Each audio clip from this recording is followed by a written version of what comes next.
السلام عليكم ورحمة الله وبركاته. ولا قار waxay soo weydiiyeen ama ay noo soo direen fariin tilmaamaysa fariintaas oo nooga timid rag iyo dumarba oo sheegaysa ninka iyo xaaska isqaba ma u banaan tahay oo sharcigu muxuu ka qabaa bimacnaa inay wada qubaystaan hal mar haddii ay taa dhacdo sharcigu oo sidaasi baneeyay dhinaca caafimaadka iyo nafta kalsoonideeda muxuu ku siyaadin karaa yani qodob arrintaas tilmaamaya walaalaha qaar noo soo diray annagoo walaalaheen waxaan ognahay aan kala bakaynayn ayaan rabaa inaan qodobkaasi halka kan uga jawaabo xaaska iyo ninka isqaba wax badan oo ummadda kale aan iskaga banaanayn baa iskaga banaan dadka qaarkood waxaa laga yaabaa inay la cajabaan oo la yaabaan sidee u wada qubaysan karaan haweeney iyo nin walow ha isqabeen hadday rabaan iyagoo qaaqaawan dabcan markii la qubaysanaya inta badan waxaa la suurdaysanayaa in dharkii dhammaan la iska bixiyo la qaawan yahay sidee u dhici kartaa qaarkood ayagoo la dhahaya xadiis cuskan dhahaya qofkii cawrada xaaskiisa fiiriya indhaha ilaahay tiraa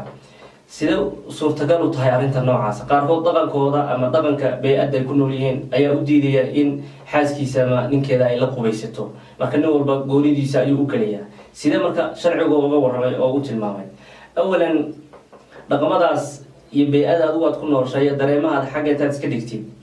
nabiyullaahi maxamed calayhi salaatu wasalaam ayaa soo afjaray arrintan noona tilmaamay sida saxda ah taasoo ah rasuulullaahi maxamed in laga wariyay calayhi salaatu wasalaam sida caaisha xadiiskeeda ku imaaday xadiis saxiixa weeye waliba kaas inay wada qubaysan jireen nabiyullaahi maxamed calayhi salaatu wasalaam oo akhlaaq oo dhan ku dhammaystiran tahay xishood oo dhan ku dhammaystiran yahay inuu la qubaysan jiray xaaskiisa caaisha radiallahu canha bal caaisha laftirkeeda waxay leedahay rasuulullaahi maxamed calayhi salaatu wasalaam hal weel ayaanu ku wada qubaysan jiray kadib baan qacmaheena isku dhaafdhaafi jireen baaldigii ama weelkii biyuhu ku jireen markaasaa waxaan dhahaa rasuulka ilaahi qayb ii reeb qaar ii reeb wax ii reeb fii inaa-in waaxidin ay ku wada qubaysan jireen hal weel oo keli ah yani hal meel biyaa laga soo qaadanayo hal meel lagu wada qubaysanayo ama xadiiskan tilmaamaya qofka qof yani xaaskiisa ama ninkeeda fiiriya cawradeeda indhaha ka dhaca xadiiska xadiis sugan ma ahan bimacnaa mid saxiixa oo nabiyullaahi maxamed ka sugani ma ahan markaynu taa ka nimaano sugnaanshaha sharcigu inuu ogolyahay inay wada qubaystaan maxaa faa-iidaa ku jira awalan faa-iidooyinka ku jira waxaa ka mid a kalsoonida nafta qof walba naftiisu ku kalsoonaanaya marka ninku xaaskiisa la qubaysto oo iyadoo dee ninkeeda la qubaysato nin walba ama qof walba oo labadaa ka mid a naftiisa kalsooni iyo farxad baa ku siyaadaysa waxaa kaloo faa-iidooyinka ka mid a in wada jirkooda qoysnimo oo waqti qaato dheer cumri dheer waqti dheer qaato is-aaminaada ayaa sii xoogoobaysa rumaansiga ka dhexeeya ninka iyo xaaska isqaba ayaa sii xoogoobaya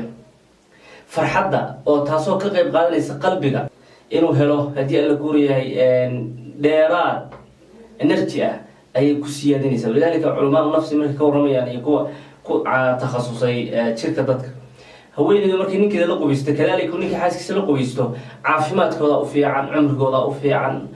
kalsoonida nafta ay dareemaysa u fiican marka qofkaan horey u tijaabin ama anu samayn hadda tijaabi caadaadka iyo dhaqamada adigu aad ku dhisiso adigo yaxyaxaysa xagga iska dhig sharci ahaanna waa banaan tahay caafimaad ahaanna waa kaasa kalsooni iyo caafimaad baad ka helaysaa iyo cimri dheeran iyo wada jirka labada qof iyay noqdaan hal qof oo hal nafs ku wada dhex nool aad baad mahadsantihiin jazaakum allahu khayr